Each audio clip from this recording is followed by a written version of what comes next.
माली साल 2025-26 के बजट में मुल्क के सबसे बड़े social safety net Benazir income support programme BISP को वसअत देने का ऐलान कर दिया है। बजट तजावीज़ के मुताबिक ये प्रोग्राम अब आज़ाद जम्मू कश्मीर, गिलगित बल्तिस्तान और खैबर पख्तूनख्वा के नए ज़मशुदा अजला तक फैलाया जाएगा। बजट में शामिल निकात के मुताबिक कफ़ालत प्रोग्राम का दायरा कार भी नुमाया तौर पर बढ़ा दिया जाएगा, जिसके तहत अब 1 करोड़ ख़ानदानों को माली इमदाद फराहम की जाएगी।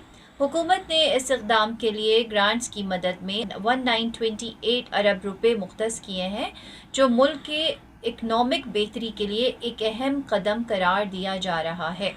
हकाम के मुताबिक इस तोसी का मकसद महरूम इलाकों में गुर्बत में कमी, ख़वातीन को बाइख्तियार बनाना और माली तहफ़्फ़ुज़ फराहम करना है। ख़ास तौर पर ज़मशुदा अजला, गिलगित बल्तिस्तान और आज़ाद कश्मीर में बसने वाले कमज़ोर तबक़ात को इस प्रोग्राम के तहत पहली मरतबा मुस्तक़िल माली इमदाद फराहम की जाएगी।